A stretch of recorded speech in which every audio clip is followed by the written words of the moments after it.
ನಿಮ್ಮ ಹೃದಯದ ಕಡೆಗೆ ಅಥವಾ ನೆಲದ ಕಡೆಗೆ ಬಿಡಿ, ಕಣ್ಣಿನ ಗುಡ್ಡೆ ಆ ಕಡೆ ಈ ಕಡೆ ತಿರುಗಿಸ್ಬಾರ್ದ್ರಿ. ಬಹಳ ಏಕಾಗ್ರತೆ ಬರುವಂಥದ್ದು ಇದು. ಏಷ್ಯಾದ ಬೆಳಕು ಅಂತ ಬಿರುದು ತೆಗೆದುಕೊಂಡಂತ ಗೌತಮ ಬುದ್ಧರ ಒಂದು ಧ್ಯಾನ ವಿಧಾನ. ಮುಖದಲ್ಲಿ ಒಂದು ಪ್ರಸನ್ನತೆ ಇರಬೇಕು, ಮುಖದಲ್ಲಿ ಮಂದಹಾಸ ಇರಬೇಕು, ನಿಮ್ಮ ತುಟಿಗಳಲ್ಲಿ ಒಂದು ಮುಗುಳುನಗೆ ಇರಬೇಕು. ಮಂದಹಾಸ, ಪ್ರಸನ್ನತೆ, ಮುಗುಳುನಗೆ ನಿನ್ನ ಆಲಸ್ಯತನವನ್ನು ದೂರ ಮಾಡುತ್ತೆ, ನಿನ್ನ ಆಲಸ್ಯವನ್ನು ದೂರ ಮಾಡುತ್ತೆ. ಜೊತೆಯಾಗಿ ನಿನ್ನ ಸಮಸ್ಯೆಗಳ ಒತ್ತಡ ಬಿದ್ದದನ್ನ ಕಡಿಮೆ ಮಾಡುತ್ತೆ. ಬರೀ ಒಂದು ಪ್ರಸನ್ನ ಚಿತ್ತ ಮುಖ, ಮುಖದಲ್ಲಿರುವಂತ ಒಂದು ಮುಗುಳುನಗೆ ನೀನು ಆರ್ಥಿಕವಾಗಿ, ಸಾಮಾಜಿಕವಾಗಿ, ಕೌಟುಂಬಿಕವಾಗಿ, ಭೌತಿಕವಾಗಿ ನೀನೇನಾದ್ರೂ ಸಮಸ್ಯೆಗಳಿಗೆ ಸಿಕ್ಕೊಂಡಿದ್ದಂದ್ರೆ ಈ ಪ್ರಸನ್ನ ಚಿತ್ತದಿಂದ ಮುಖವನ್ನು ಪ್ರಸನ್ನ ಚಿತ್ತ ಬಿಟ್ಕೊಂಡು, ಮುಗುಳುನಗೆ ಬಿಟ್ಕೊಂಡು ನಿನ್ನ ಉಸಿರನ್ನು ನೀನು ನಿನ್ನ ವಯಸ್ಸು ಎಷ್ಟಿದೆ ಅಷ್ಟು ನಿಮಿಷ ಪ್ರತಿದಿನ ಗಮನಿಸು. ಮಾಡಬೇಕಾದ್ರೆ ಶುದ್ಧವಾದ ಗಾಳಿ ತೆಗೆದುಕೊಳ್ಳೋದು ಬಿಡೋದನ್ನ ಮಾಡು.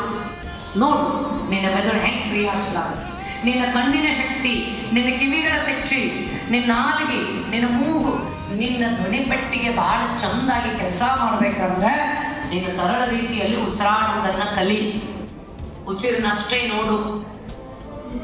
ನಿನ್ನಲ್ಲಿ ಶಕ್ತಿ ಇದೆ, ನಿನ್ನಲ್ಲಿ ಸಾಮರ್ಥ್ಯ ಇದೆ, ನೀನು ಏನ್ ಬೇಕಾದ್ರೂ ಸಾಧಿಸುವಂತ ಶಕ್ತಿ ಇದೆ. ಆದ್ರೆ ನಿನ್ನಲ್ಲಿ ಏಕಾಗ್ರತೆ ಕೊರತೆ ಕಡಿಮೆ ಇದೆ, ನಿನ್ನಲ್ಲಿ ನೆನಪಿನ ಶಕ್ತಿ ಕಡಿಮೆ ಇದೆ. ಅದು ಯಾಕೆ ಕಡಿಮೆ ಆಗೈತಂದ್ರೆ ನೀನು ಉಪಯೋಗ ಇಲ್ಲಾರ್ದು ಮಾತಾಡ್ತಿ, ಉಪಯೋಗ ಇಲ್ಲಾರ್ದು ವಿಚಾರ ಮಾಡ್ತಿ, ಉಪಯೋಗ ಇಲ್ಲಾರ್ದು ನಿನ್ನ ಸಾಧನೆಗೆ ಉಪಯೋಗ ಇಲ್ಲಾರ್ದನ್ನ ನೋಡ್ತಿ, ಕೇಳ್ತಿ, ಮಾತಾಡ್ತಿ. ಇವು ಬಿಡು. ನಿನ್ನ ಸಾಧನೆಗೆ ಬೇಕಾಗಿರುವಂತದ್ದ ವಿಚಾರಗಳನ್ನ, ನಿನ್ನ ಸಾಧನೆಗೆ ಬೇಕಾಗಿರುವಂತ ಪುಸ್ತಕಗಳನ್ನ, ನಿನ್ನ ಸಾಧನೆಗೆ ಬೇಕಾಗಿರುವಂತ ಗುರುಗಳ ಮಾರ್ಗಸೂಚಿಗಳನ್ನ ಕೇಳು. ಅವಾಗ ನೀನು ಕಡಿಮೆ ಸಮಯದೊಳಗೆ ಹೆಚ್ಚು ಸಾಧನೆ ಮಾಡುವಂತ ಸಾಮರ್ಥ್ಯ ಉಳ್ಳವರಾಗ್ತೀರಿ. ಅದಕ್ಕ ದೀರ್ಘ ಉಸಿಟ್ಟುಕೊಳ್ಳಿ, ಯಾರಿಗೂ ಗೊತ್ತಾಗಬಾರ್ದು, ನಿಧಾನವಾಗಿ ಉಸಿಟ್ಟುಕೊಳ್ಳಿ. ಇಲ್ಲಿ ಗುರುವಿನ ವಿಚಾರ ಬಹಳ ಶ್ರೇಷ್ಠ. ಜಗತ್ತಿನಲ್ಲಿ ಮೊದಲ ಗುರು ತಾಯಿಯೇ ಮೊದಲ ಗುರು.